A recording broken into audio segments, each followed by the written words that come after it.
A 54-year-old woman named Lynette Rae Sampson called the police because she thought her meth was laced with something.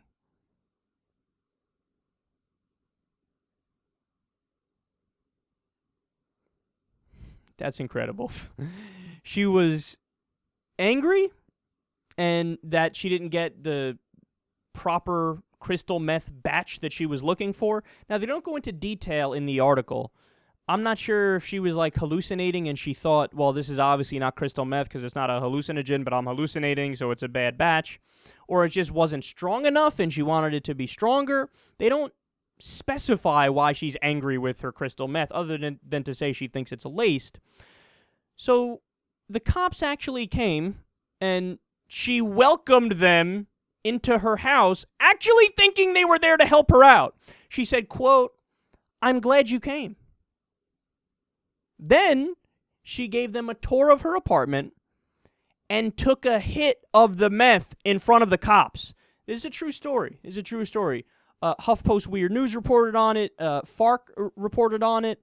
I always feel funny saying that name.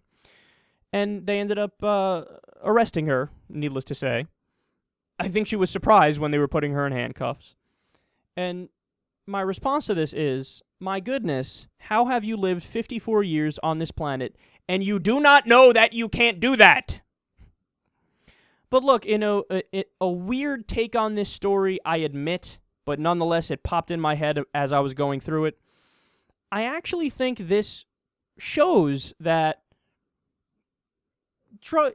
there's no such thing as a drug crime, right?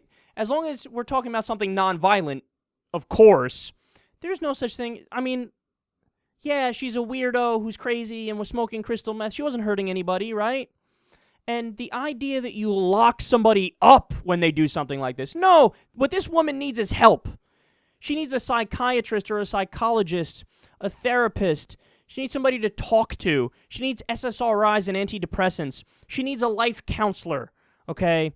She needs treatment. She doesn't need to be behind bars. She doesn't need to be locked up in a can, okay? And look, so whenever we cover a story like this, I'll inevitably get the responses. People say, yeah, Kyle, but you want all drugs to be legalized, so wouldn't you just want her to be able to smoke the crystal meth and that's that? And my response is always this.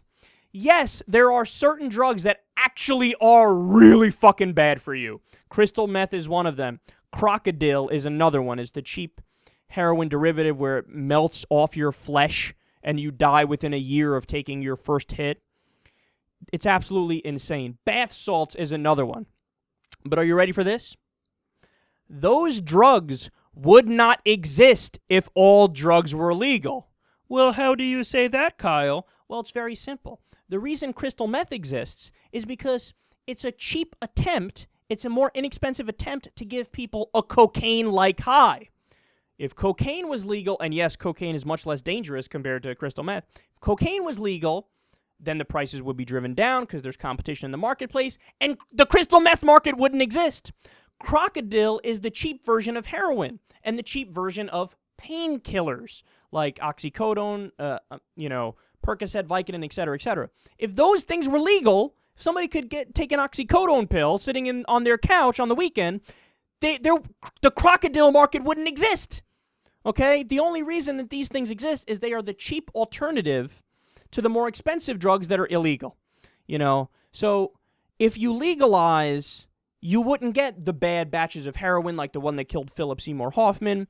You wouldn't get crystal meth. You wouldn't get crocodile. You wouldn't get bath salts because there would be safer ways to get high that are legal. And also you can measure out the dosage properly because it's legal. And also you could have regulations to tax it and, increase revenue to the government, et cetera, et cetera.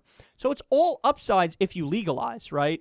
But look, even if there are a few people that still are left doing the dumbest, craziest, most dangerous drugs when you do legalize, those people deserve treatment, okay? Crazy lady Lynette Rae Sampson deserves treatment. She doesn't deserve to go to jail. She's a silly person, as this story demonstrates. She's not hurting anybody.